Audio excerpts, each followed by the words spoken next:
saludo al doctor Luis Carlos Ugalde, colaborador en este espacio de noticias y director de Integralia, Gabinete de Observación Política Legislativa también. ¿Cómo estás? Muy bien, Pepe, muy buenas noches. Luis Carlos, muy buenas noches. Gerardo Ruiz Esparza estaría renunciando o presentando su renuncia ante el presidente de la República como secretario de Comunicaciones y Transportes para buscar una diputación plurinominal. Eso es cuestión de confirmarlo en cuestión de unos días, porque se esperará hasta el 30, no se va a esperar hasta el 30 de marzo para presentar la renuncia, según se comentó esta mañana. Pues desconozco si es cierto. Los detalles son lo de cierto. Menos, lo importante es el personaje, ¿no? El tema es el impacto. Exacto. Yo creo que todo esto es una cuestión de percepción. Creo que nadie puede asumir que todas las acusaciones que se han hecho sobre el secretario de Comunicaciones sean ciertas o no. Yo no lo sé.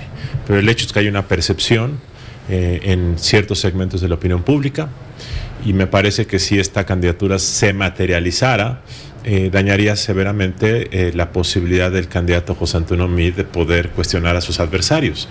En las últimas semanas, muchos segmentos de la opinión pública han cuestionado, por ejemplo, que Morena postule a Napoleón Gómez Urrutia, se ha cuestionado a Nestora Salgado, se ha cuestionado a la familia del padre y del hijo de los Gallardo en el estado de San Luis Potosí. De tal forma que el PRI no ha salido todavía raspado, porque todavía no da a conocer su lista, pero si alguien como el secretario de Comunicaciones aparece en esa lista mañana o en el futuro, pues claramente todo el discurso del PRI de renovación o de cuestionar a los demás por este tema, pues se te va a ir en agua y va a estar en el mismo nivel que los otros. A mí me parece que en la política la percepción es realidad en algunos casos, y que me parece que es innecesario correr ese riesgo, sobre todo si el PRI lo que tiene que remontar es esta percepción de que es el malo de la película. Y yo creo que este tipo de candidaturas dañarían toda esta habilidad del candidato Meade para poder cambiar el discurso. Si no es no le suma Gerardo Ruiz Esparza. No solo no le suma, le abre un flanco de enorme vulnerabilidad, porque la próxima ocasión, cuando José Antonio Meade quiera voltear a cuestionar por qué los otros candidatos van a decir, mira, tú ni hables porque el señor Ruiz Esparza es candidato de tu partido y tú no eres del partido, pero es de tu grupo político, y en ese momento cualquier eficacia queda muerta. Así es que me parecería muy desafortunado en términos de estrategia política para ese partido, para José Antonio Meade, y muy afortunado para los otros, porque ya no van a tener cola que les pisen. Pues está por renunciar, dejando como gran pendiente la aclaración que por final cierto, del Paso Express, ¿no? Otro tema importante es el tema del Aeropuerto Internacional de la Ciudad de México. Yo creo que este es uno de los grandes proyectos de infraestructura de México, y la percepción que hay en ciertos segmentos de la población, yo creo que equivocada, pero es percepción, es que este es un proyecto del gobierno de Peña Nieto, y que por lo tanto hay toda una percepción de que puede haber irregularidades. La OSD ha participado, y yo creo que así como la reforma energética se ha procurado hacerlo con criterios de enorme integridad, hay un encapsulamiento. También en el tema del aeropuerto yo creo que hay un encapsulamiento para que el proyecto se haga con los mayores niveles de integridad, y yo creo que así se está haciendo. Sin embargo, la percepción de segmentos de la población por el tren que se canceló a Querétaro, por el socavón, etcétera, etcétera, hacen pensar que como esto es parte de la agenda de la Secretaría de Comunicaciones y Transportes, este proyecto del aeropuerto también podría estar sometido a intereses o a irregularidades. Yo creo que no es el caso, pero otra vez es la percepción. Yo creo que México requiere que el aeropuerto se mantenga, sea inmune a las elecciones. López Obrador está diciendo que eso lo va a cancelar. Es como el muro de Trump, es el aeropuerto para López Obrador. Yo creo que a todos conviene que en este país ese proyecto se mantenga intacto, porque es un buen proyecto. Sin embargo, en este juego y rejuego de las percepciones, si Ruiz Esparza lo hacen candidato, entonces van a meter otra vez el tema del aeropuerto como parte del golpeteo político, y yo creo que va a padecer el proyecto del aeropuerto, y creo que eso no le conviene. Y eso que no contaste, el tren México-Toluca.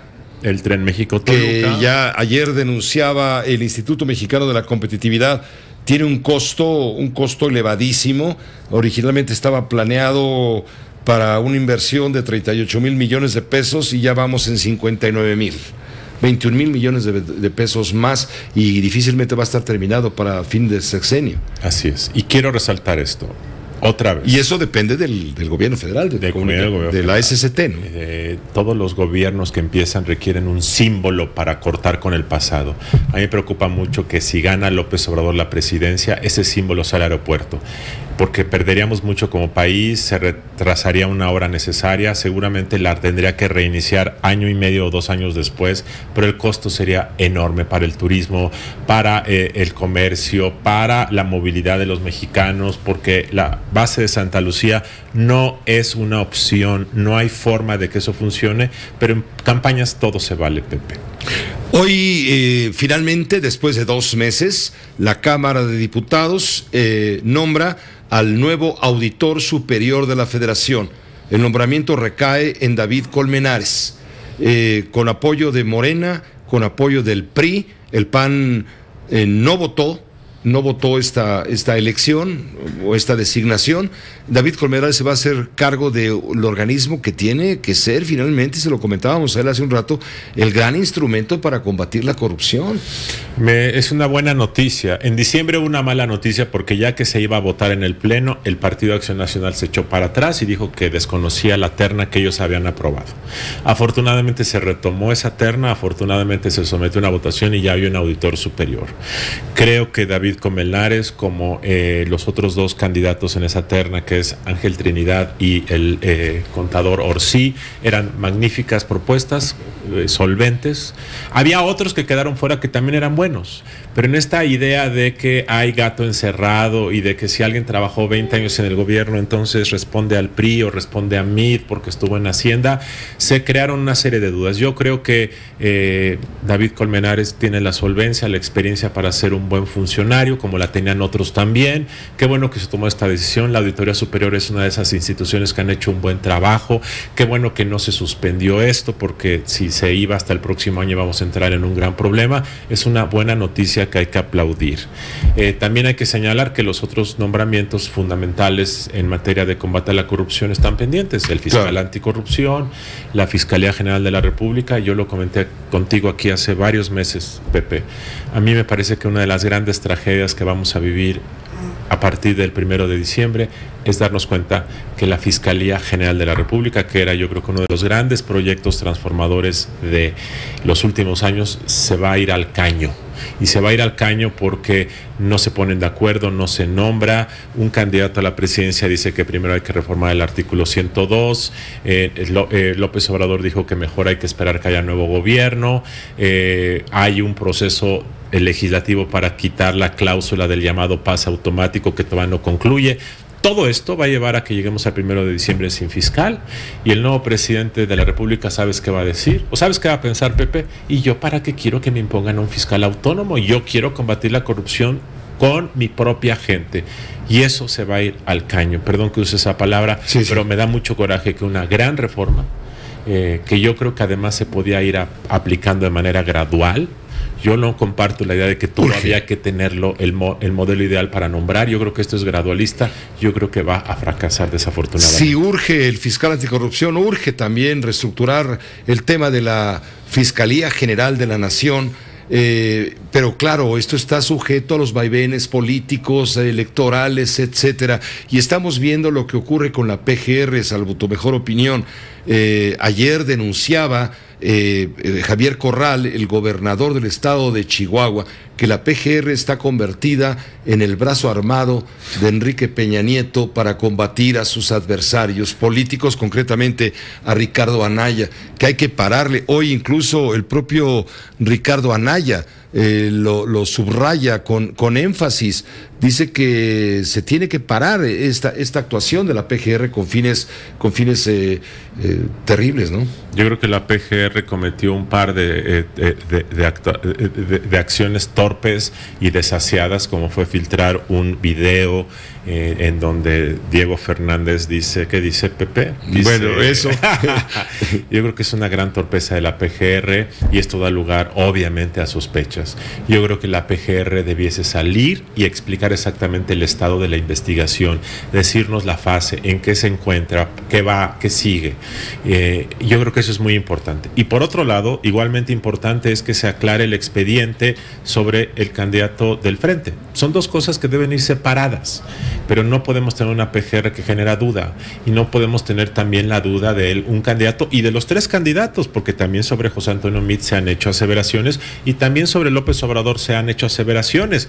Por ejemplo, el hecho de que no pague impuestos o de que le pagan en efectivo. Entonces, todo debe transparentarse, pero sí creo que la PGR ha actuado de una manera torpe y desasiada y con poca transparencia, y eso todavía hay tiempo de enmendarlo si salen a dar una explicación global y concreta de en qué fase está esa investigación.